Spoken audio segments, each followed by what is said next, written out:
Okay, so now I'm going to do a cauliflower style cheese sticks. So what we're going to wind up using is we're going to use a whole head of cauliflower. We're going to cut it up into pieces and then throw it into the I'm going to throw it into the Ninja, or you can use a food processor. 4 eggs. We're going to be using about half a cup, 3/4 of a cup of Parmesan cheese, about 8 ounces of mozzarella cheese, and we're going to be using about 2 to 3 cloves of garlic. Rather than mincing the garlic and adding in there, I'm just going to throw the garlic in with the head of cauliflower. So you're going to want to be using the whole head. I'm going to preheat the oven to about 400 or so. So what I'm going to want to doing is I'm going to cut up this head of cauliflower, then and get a few cloves of garlic, and then we're going to throw that into the Ninja. So let's get going. Alright, so I got most of the cauliflower and garlic in here. So what I'm doing is I'm just going to do what I can in here, and then I'll add the rest of the cauliflower into it as I get this going.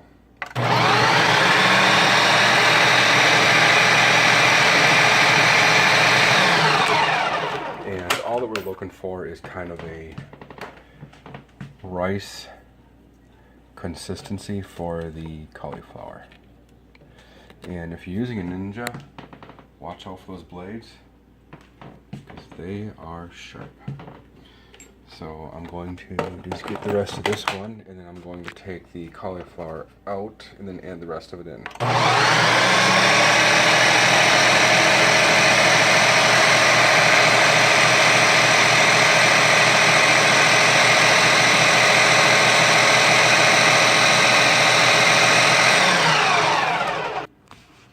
Alright, so I got my cauliflower rice in here. Cauliflower is definitely very wet. It's fairly moist. So you kind of got 2 options for what you want to do. I've done both of them.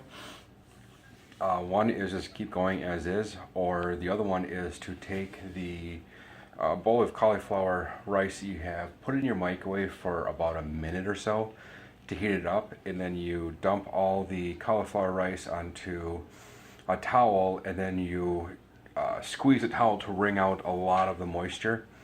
That seems to work out fairly well. It just, whenever I do it that way, the cauliflower holds together a lot better. Since I had already added the garlic to the mix, not sure it's a really good idea, because I might press out some of the garlic. On the other hand, it might actually infuse some of the garlic flavor into the rest of the rice. So I am just going to go ahead and just put it in the microwave for a little bit, and then wring out some of the water. You'd be surprised on how much water you can get out of this. So on second thought, I decided actually not to, mainly because when I wring it out, it's going to be about half the size. When you do wring it out, you almost, depending on the size of either if you're going to make a pizza out of it or you're going to make cheese sticks, you're going to need double the amount of cauliflower, because it does shrink down in size. So I'm just going to stick with pretty much what I have here, and just kind of run with it. I may have to bake it a little bit longer on a lower temperature to help it out. So what I'm going to do now is I'm going to add in the half cup to 3/4 cup of Parmesan cheese. I'm going to add the eggs in there, and then I'm also going to be adding some mozzarella cheese and any other kind of seasonings that I want to add to it. I may wind up adding some Italian seasoning to it as well, just to kind of give it a little bit of flavor. For those who love cauliflower and cauliflower pizza crust, you probably don't need it. For those who don't like it a whole lot, you may want to add some Italian seasoning to it. I've added anywhere up to like half a cup of Italian seasoning to it. So that's completely up to you to what you want to do.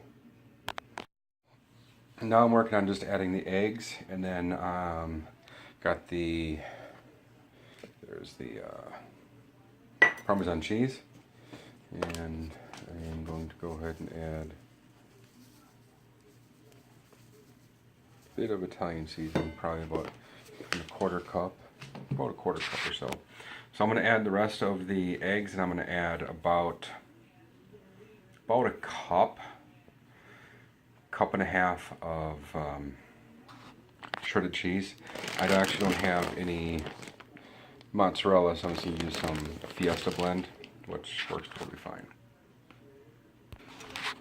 Alright, so I've got the cheese, I got the eggs, I got the Italian seasoning, I got the Parmesan cheese in there, and I've got the cauliflower. So now all we want to do is just use a whisk or a spoon or something and mix it up really, really good before we add it to the pan to put it in the oven to bake the crust or dough part of it.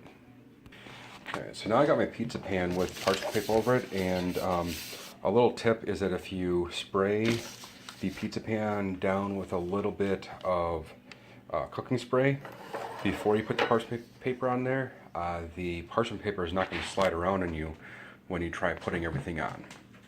So now that I got everything mixed up in my bowl, looks like wild rice or something. Now that I have everything mixed up in the bowl, what I'm going to do is I'm just going to use a rubber spatula or a rubber turner, whatever you want to call them, and spread everything out onto the pizza pan, and then we are going to bake it in the oven. About 350 degrees for about 15-20 minutes, just to kind of let the crust of the cauliflower crust to kind of set up, so that we can go back and add cheese on top of it and then rebake it again to make it kind of like breadsticks. Okay, now that everything is spread out on the pan, if I would have put this in the microwave for like 5 minutes or so, like I was saying before, and then wrung all the water out of the cauliflower, then it wouldn't look so grainy like it does, like it's wild rice. It would look more like has kind of more of almost like a dough, but not really. It looks like an extremely dry dough when you put it on here. So I'm going to go ahead and bake this for my oven set at 350. I'm going to bake it at a low temperature because I don't want to fry it and then have the bottom of it soggy. I may use my flip method that I did for my cream cheese pizza crust, which I'm actually making one of those tonight to go along with some cauliflower breadsticks, see how that goes. I may use that flip method if it works here. It may help get the cauliflower to cook right, but we're cooking at a lower temperature because we don't want everything to kind of, the top of it to fry and then have the cauliflower breadstick dough to be extremely soggy. So I'm going to bake this and then I'll show you what it looks like when it's done. I did the flip method with the cauliflower one, and you can see I got the cream cheese one right there.